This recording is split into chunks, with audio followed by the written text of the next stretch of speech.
I do think it's smart for you to move away from Flagstaff. To be honest with you, I didn't really cut off communications with Madison. She cut them off with me. Every time I talked to her, it was a fish for gossip. I got tired of it. Fight. I needed her just to go away. I typically don't get upset about reality shows.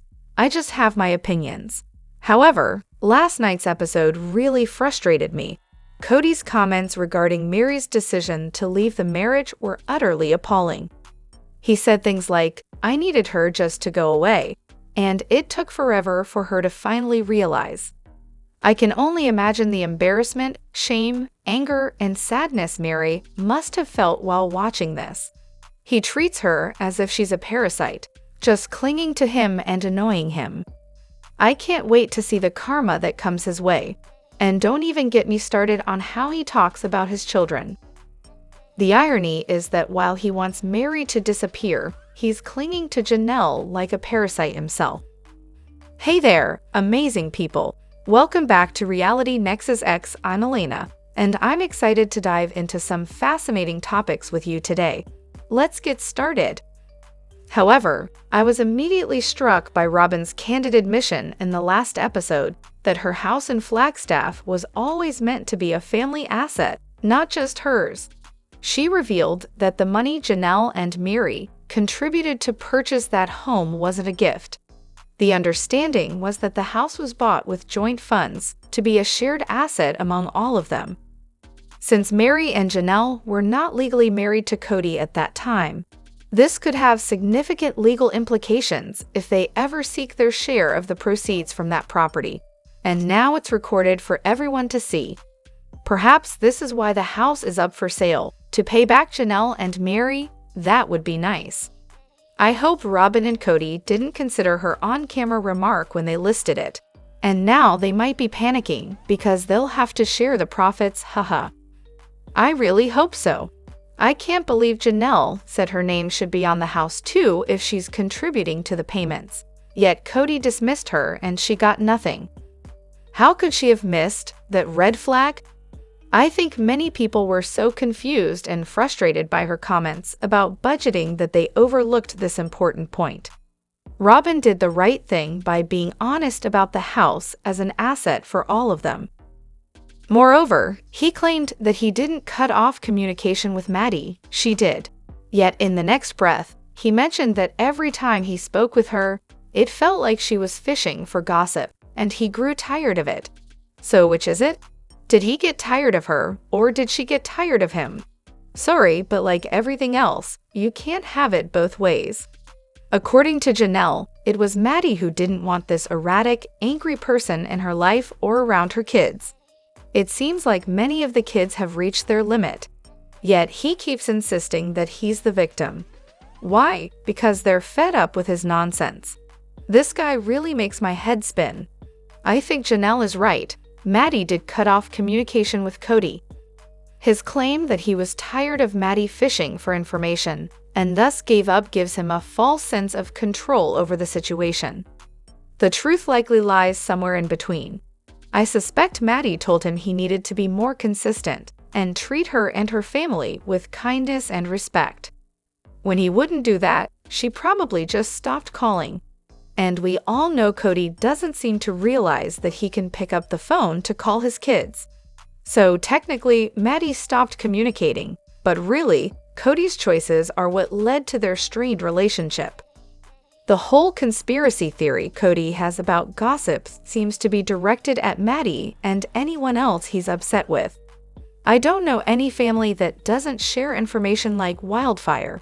It's completely normal. You tell one person, and before you know it, the whole family knows.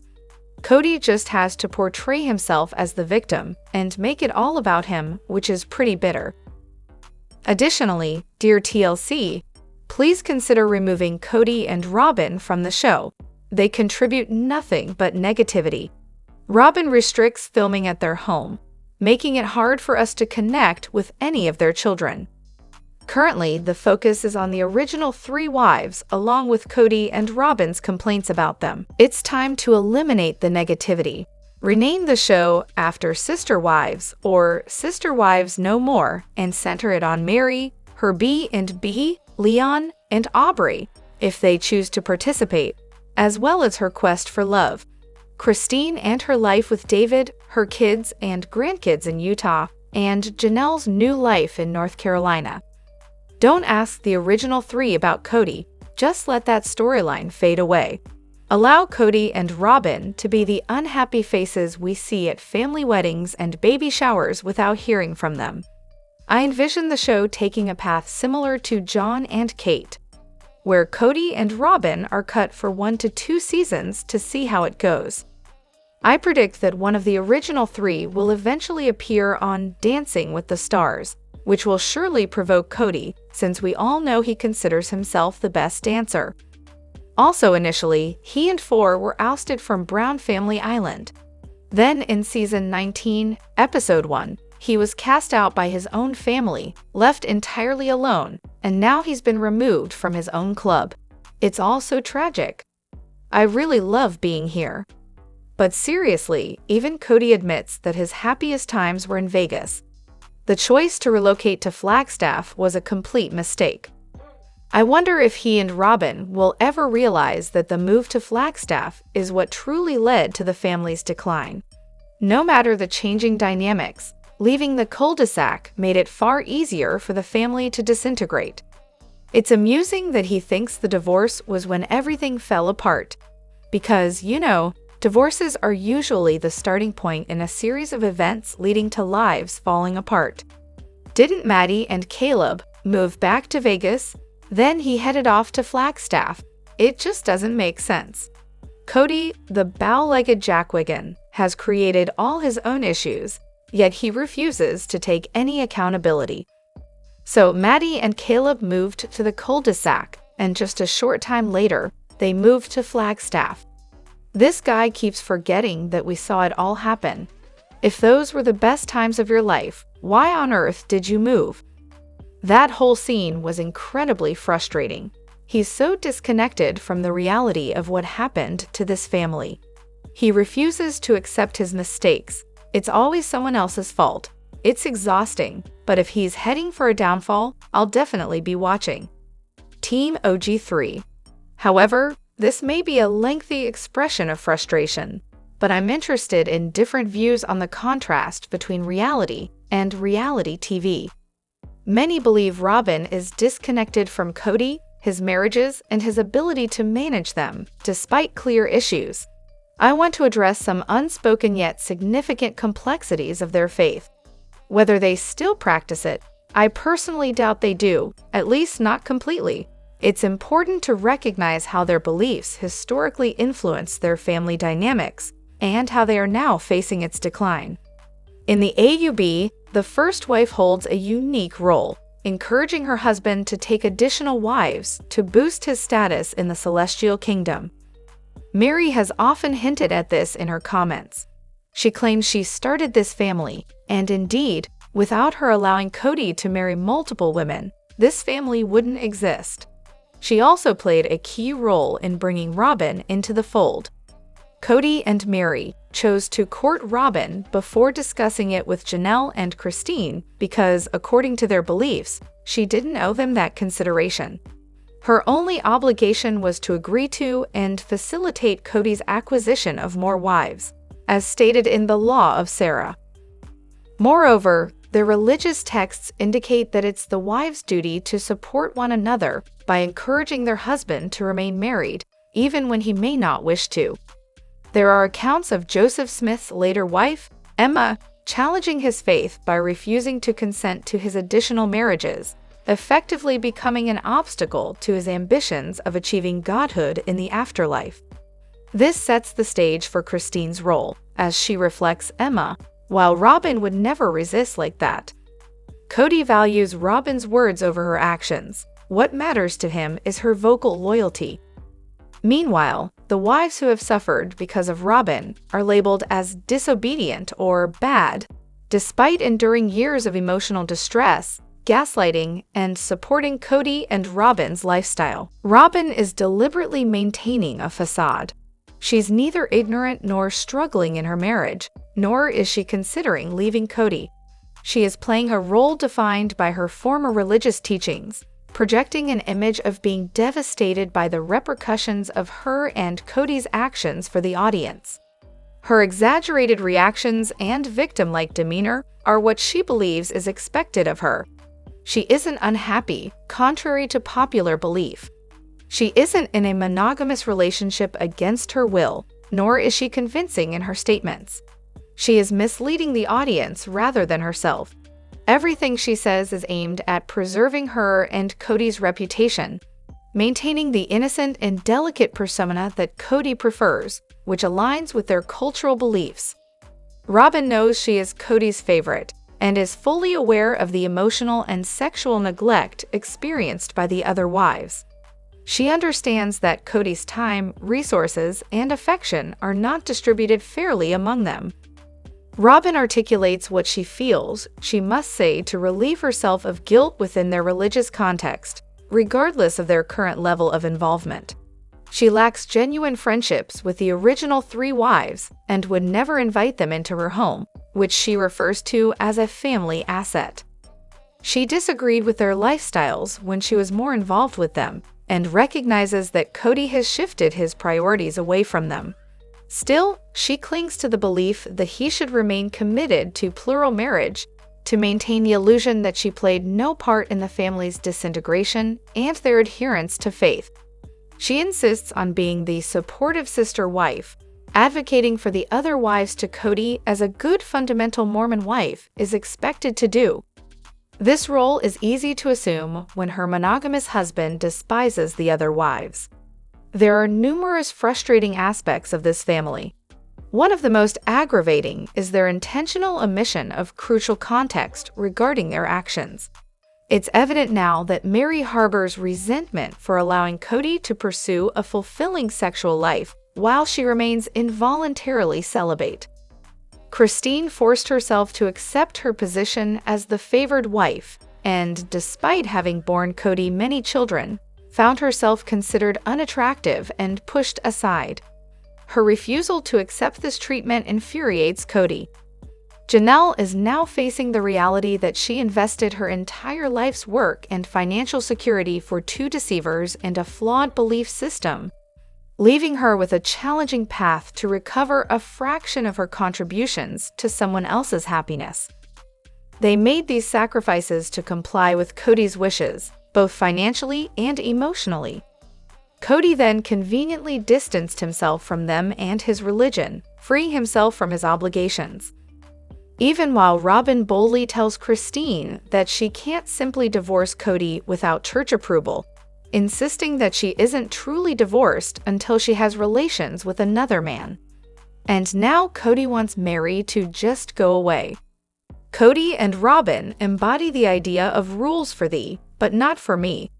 The only thing either of them genuinely mourns is the loss of 3 sources of income. That's all.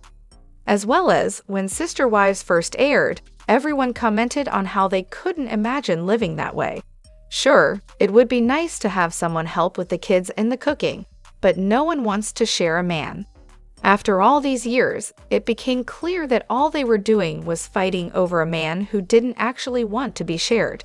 Why is Sister Wives still on the air? It's a concept that never really worked. Kody was just allowed to wet his pencil in different places until Robyn came along. It's a ridiculous premise, both then and now. I used to have discussions with some of my more religious friends about both the Browns and the Duggars. Their main argument was that fundamentalism wasn't inherently bad, while I argued that patriarchy is ultimately harmful to women. Time has proven me right. Unfortunately, I was more right than I ever wanted to be regarding the Duggars. On the bright side, I'm glad they were on TV and that the truth behind their lies was exposed. Additionally, why did Robyn want Meri to remain with Kody? I'm currently binge-watching season 18, and as the title suggests, I'm curious about why Robyn kept telling Meri to stick around for so long, despite Kody's clear indication that he was finished with her.